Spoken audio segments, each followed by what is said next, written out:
വടക്കുകിഴക്കൻ മലനിരകളിൽ നിന്നും കാട് കയറി വരുന്നവന്മാർ ഇത്തവണ ഇന്ത്യൻ സൂപ്പർ ലീഗിൽ ആരാധകരെ നിരാശപ്പെടുത്തില്ല. അവരെല്ലാം തീരുമാനിച്ചുറപ്പിച്ച് വന്നതുപോലെ തന്നെയാണ് ഇത്തവണത്തെ പ്രകടനങ്ങൾ നടത്തിക്കൊണ്ടിരിക്കുന്നത്. ഈ ഒരു സീസണിന്റെ തുടക്കത്തിൽ അവരുടെ ചരിത്രത്തിലെ ആദ്യത്തെ നാഷണൽ ലെവൽ ടൈറ്റിൽ അടിച്ച നോർത്ത് ഈസ്റ്റ് യുണൈറ്റഡ് ഈ ഒരു സീസണിലും അസാമാന്യമായിട്ടുള്ള കുതിപ്പ് തന്നെയാണ് നടത്തിക്കൊണ്ടിരിക്കുന്നത്.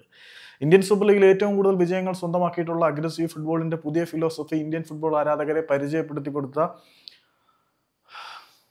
പഴയ FC ഗോവയുടെ സൂപ്പർ പരിശീലകനായിട്ടുള്ള സെർജിയോ ലൊബേറ ഒഡീഷ FCയെ തൻ്റെ വിശ്വസ്തമായ സ്ക്വാഡുമായിട്ട് നയിച്ചപ്പോഴും അവരുടെ മുന്നിലും അപരാജിതർ തന്നെയാണ് മലനിരകളുടെ അധിപന്മാർ. മത്സരം തുടങ്ങി 12ാമത്തെ മിനിറ്റിൽ തന്നെ മൊറോക്കോയിൽ നിന്ന് വന്ന് നോർത്ത് ഈസ്റ്റ് യുണൈറ്റഡിന് വേണ്ടി എതിരാളികളുടെ നെഞ്ചകം പിളർത്തിക്കൊണ്ടിരിക്കുന്ന സൂപ്പർ താരം അലാദീൻ അജാറിയോ അവർക്ക് വേണ്ടി ആദ്യത്തെ ഗോൾ നേടി. 40ാമത്തെ മിനിറ്റിൽ മറ്റൊരു ഗോളും കൂടി നേടി ലീഡ് 2-ആക്കി ഉയർത്തി.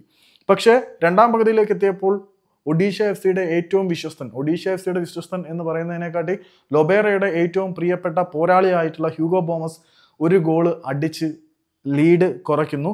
പിന്നീട് ഗില്ലർമോയിലൂടെ 71ാമത്തെ മിനിറ്റിൽ മറ്റൊരു ഗോൾ നോർത്ത് ഈസ്റ്റ് യുണൈറ്റഡ് വീണ്ടും നേടിയതോടുകൂടി 3-1 എന്ന ലീഡ് നിലയിലേക്ക് എത്തുന്നു.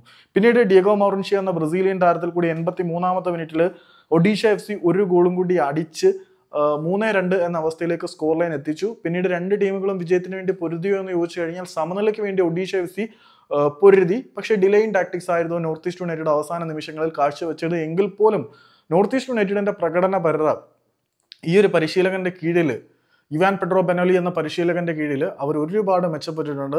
ബെനലിയെക്കാട്ടിലും മന്ദർ താംനെ എന്ന് പറയുന്ന പഴയ ബംഗളൂരു CEO ആണ് നോർത്ത് ഈസ്റ്റ് യുണൈറ്റഡിന്റെ ഈ ഒരു കുതിപ്പിന് പിന്നിൽ എന്നുള്ളതാണ് ഏറ്റവും ശ്രദ്ധേയമായി.